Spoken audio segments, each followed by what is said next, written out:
Foundations of Stoic Philosophy. Core teachings of Marcus Aurelius, Epictetus, and Seneca. The Stoics weren't players. They weren't pickup artists. They were masters of the self. Marcus Aurelius, the most powerful man on earth in his time, wrote, "You have power over your mind, not outside events.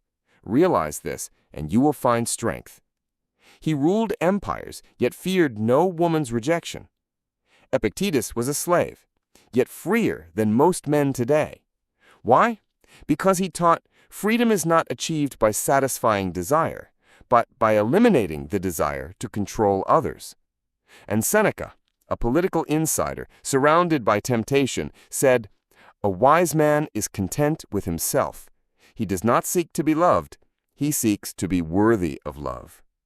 Women are drawn to this, not the loud man, but the centered man, not the attention seeker, but the one who doesn't need attention. The Stoic man is rare, and rarity is power. Modern relationship challenges: emotional neediness, neglect, jealousy, heartbreak, separation. Most men today are emotionally starving, so they latch on to women like a drowning man clinging to driftwood. They chase, they obsess, they lose themselves in women, then blame the women when they're left behind. They confuse intensity with connection. They confuse validation with love. And worst of all, they give their peace away in exchange for affection. But women aren't drawn to that. They want presence, not panic, stillness, not stimulation. A man with a purpose so powerful that even her beauty cannot distract him. This doesn't mean you treat her poorly. It means your heart is already full, and what you offer comes from overflow, not emptiness. That's what makes you irresistible, because she feels your peace and wants to belong to it. Fire, Stoic interpretation of emotions, understanding detachment, desire, and expectations. Desire is natural, but expectations are traps. The Stoics taught, desire what is in your control, accept what is not. Women are not in your control. Neither is their loyalty, their interest, their mood, or their validation. Epictetus warned, if you wish to be invincible, then never enter a contest where victory is not up to you. What you control is your values, your presence, your discipline. Want her, love her even, but never depend on her. Never place your peace in her hands, and never make her affection the condition of your worth. That kind of detachment is magnetic, because it says, I like you, but I don't need you. I'm here, but I can leave. I care, but I remain unmoved by chaos. That's rare. That's attractive. That's Stoic. Tools and exercises. Journaling for emotional clarity. Journaling for emotional clarity. Negative visualization. Voluntary discomfort. 1. Journaling for emotional clarity. Each morning write, what do I want from others today? Then ask, what if I don't get it? Can I still be calm? This builds independence. This builds power. 2. Negative visualization in attraction. Visualize the woman you desire walking away, rejecting you, choosing someone else. Now, sit with the emotion. Train your nervous system to remain calm. This is not weakness, it's emotional strength. Seneca said, he suffers more than necessary, who suffers before it is necessary. 3. Voluntary discomfort for detachment. Practice abstaining from validation. Don't check your phone for her response. Don't chase compliments. Don't seek approval in your appearance or speech. Practice being alone until your solitude becomes strength. MSK. Real-life scenarios with dialogue.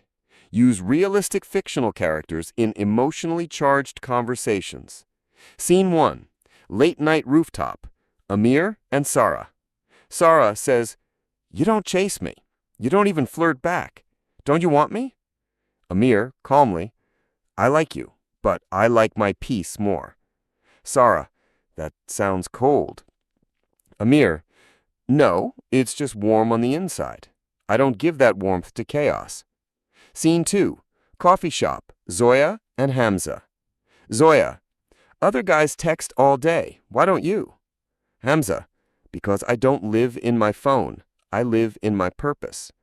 Zoya, softly: I don't know whether to admire that or be afraid of it. Hamza: you're not meant to control me. You're meant to be inspired. Stories and metaphors. Share 3 to 4 memorable stories, parables, or metaphoric lessons. 1. The river and the rock. The river flows wildly, but it always bends around the rock.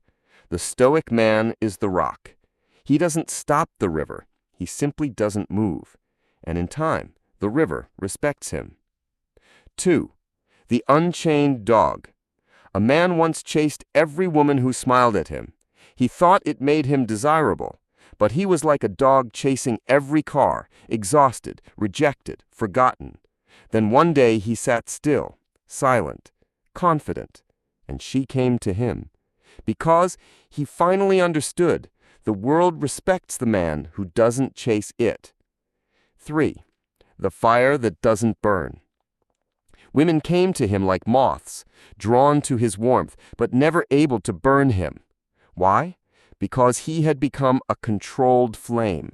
He didn't overgive. He didn't overattach. He didn't confuse their attention with his value. He warmed them, but stayed whole. 4. The empty chair.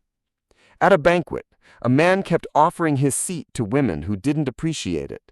Finally, he left the chair empty. A woman approached. What happened?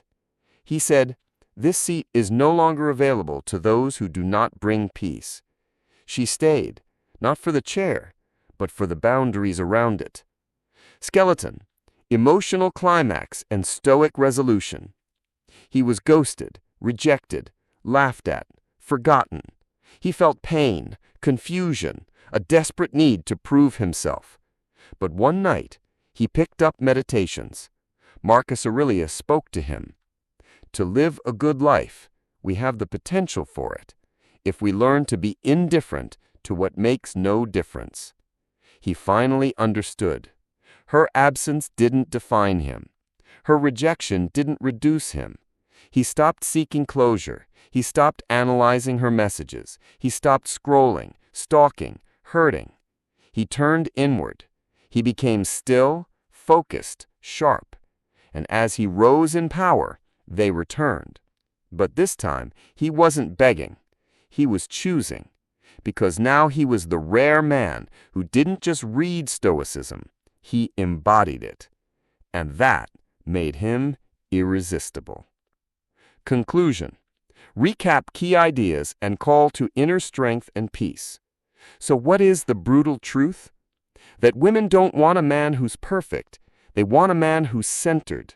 A man who doesn't chase, who doesn't beg, who loves but is not ruled by love, who gives but is not drained, who walks away when his peace is threatened. This isn't about manipulation. It's not about being cold. It's about freedom. Because 95.7% of women are drawn to the one quality almost no man masters: emotional sovereignty. Be the one who does. Be the one who's rare. Be the one who can smile at desire, but not be enslaved by it. As Epictetus said, you may be invincible if you enter no contest in which it is not in your power to conquer. Choose your battles. Choose your values. Choose your peace. This is the Stoic path. And now, it's your path.